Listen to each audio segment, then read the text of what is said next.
Et si, du jour au lendemain, vivre dans un pays étranger devenait une source permanente d'angoisse?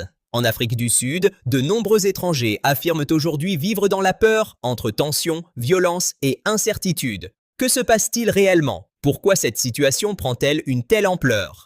Dans cette vidéo, nous allons analyser les faits, comprendre les causes de cette crise et découvrir ses conséquences sur des milliers de personnes. Restez jusqu'à la fin, car certains éléments pourraient complètement changer votre perception de cette réalité. Avant de commencer, n'oubliez pas de vous abonner à la chaîne, de laisser un like et d'activer la cloche de notification afin de ne rien manquer de nos prochaines vidéos. Votre soutien nous aide à vous proposer chaque jour des analyses claires et des informations de qualité. Bienvenue sur BenActu 360.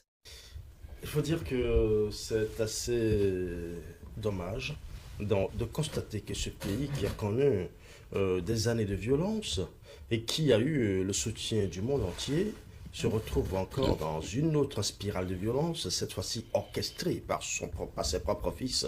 Et c'est quand même dommage de constater que entre Africains, on ne peut pas se soutenir.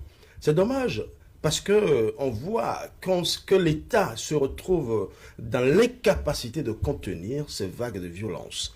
Est-ce que c'est l'État qui garantit là la sécurité des personnes et des biens, ou c'est plutôt la rue qui le fait? Je ne fais que poser des questionnements. Et quand vous regardez également la manière dont ça avait déjà eu lieu avec des impacts de pertes en vies humaines, on se demande pourquoi cette récidive. C'est vrai, on peut revendiquer certaines choses, on peut demander certains droits légaux au gouvernement, mais pourquoi s'en prendre à ceux-là qui sont venus dans un pays pour créer de la richesse, afin que la richesse soit partagée dans le pays? Et le silence des autorités. Les nationalités en situation irrégulière. C'est bien normal, non? Le problème, c'est que, est-ce que vous avez remarqué qu'il n'y a pas que ceux qui sont aujourd'hui en situation irrégulière qui se sentent menacés? Il y a beaucoup de personnes qui ont des magasins, qui ont des boutiques. Ces boutiques ont été pillées, dévalisées. Des gens ont été tabassés. Est-ce que vous êtes sûr que ce n'est que ceux qui sont en situation irrégulière qui ont vécu ce drame? Il y a un problème, il y a un mal profond. Le malaise est assez grand. Il faut que, effectivement, le gouvernement sud-africain prenne la mesure de la situation. J'ai ouï dire que Cyril Ramaphosa a rencontré ce lundi les meneurs de ce mouvement. Mais quand vous les rencontrez et que sur le terrain, on ne sent pas un changement, pas plus tard qu'hier, on a vu cette grande marche, ça fait peur. Et on se demande s'il y a des étrangers sur le sol sud-africain et que ces étrangers subissent ces exactions. Imaginez un peu ce que les autres ressentent dans d'autres pays. Franck, c'est pas juste. On ne peut pas permettre à ce que tous ceux qui n'ont même pas de papier, voilà, ils restent comme ça sur le sol, sur le sol de son pays. C'est source de sécurité, c'est source de beaucoup d'autres mots. Et on peut comprendre les Sud-Africains. On peut les comprendre, mais on peut gérer cette situation autrement.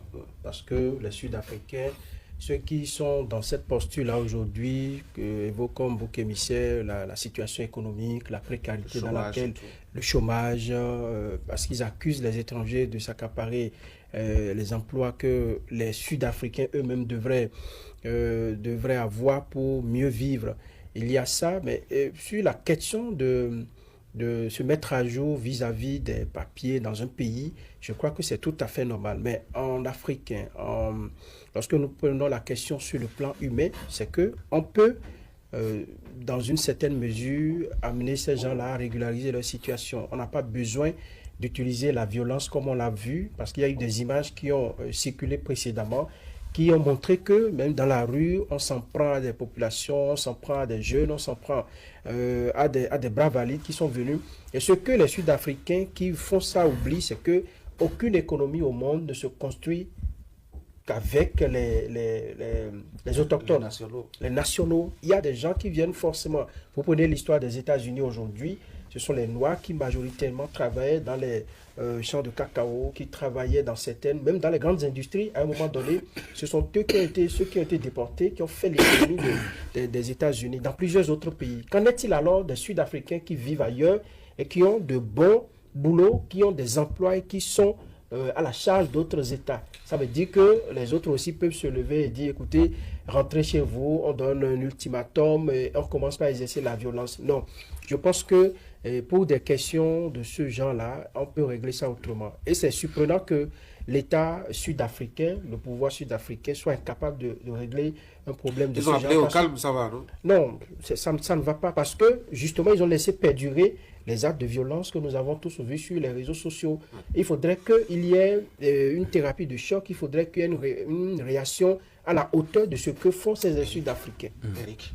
J'entends qu'il y a un plan ou des plans sur lesquels on peut comprendre ce qui se passe en Afrique du Sud. Pour moi, il n'y en a pas, même pas un seul, parce que dans un État qui fonctionne, en tout cas, comme un pays comme l'Afrique du Sud, la compétence pour contrôler les états de papier des citoyens, que ce soit des nationaux, mais aussi des étrangers, n'est pas de la compétence d'un groupuscule de personnes qui se comportent comme une milice dans les rues de la capitale sud-africaine pour interroger, interpeller, menacer. On est d'accord que c'est pas le travail, voyez-vous. Donc, si chaque capitale, dans chaque État, dans chaque pays, on devrait observer des scènes de ce genre, pendant que la police se retrouve, je dirais, complètement, boutée hors de ses compétences, c'est que des citoyens s'organisent en groupe pour jouer véritablement ce rôle.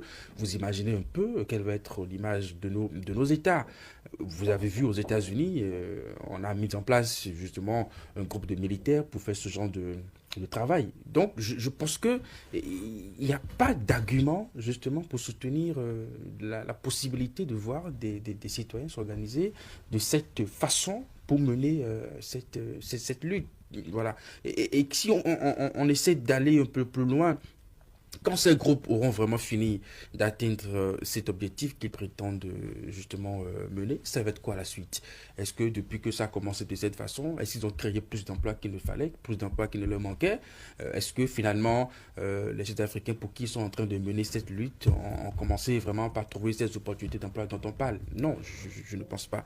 Je ne pense pas aussi que l'État soit débordé, que l'État soit incapable de faire face à cette crise. Je pense que l'État joue la carte de la prudence.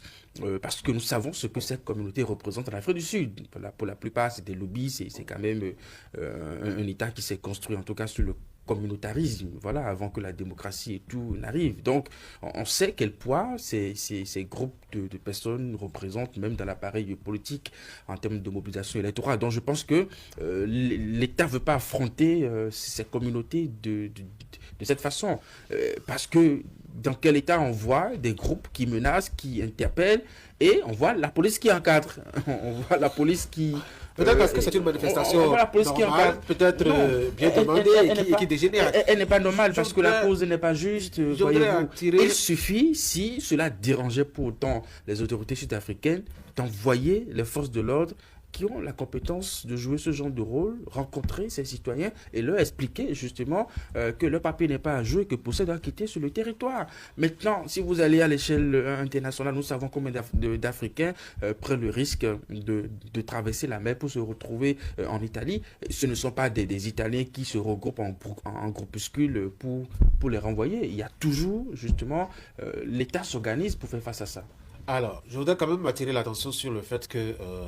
comment est-ce qu'on dit, c'est pas une première fois que sur le continent, des pays comme ça s'en prennent à des nationalités étrangères. On se rappelle un peu, je dois dire, le Gabon tout récemment, avec tout le bruit qu'il y a eu contre les Béninois précisément. On se rappelle dans les années 60-70 avec la Côte d'Ivoire, où beaucoup de nationalités ont galéré là-bas. Il faut bien comprendre que c'est pas une spécialité africaine, enfin sud-africaine, je veux dire, Louis.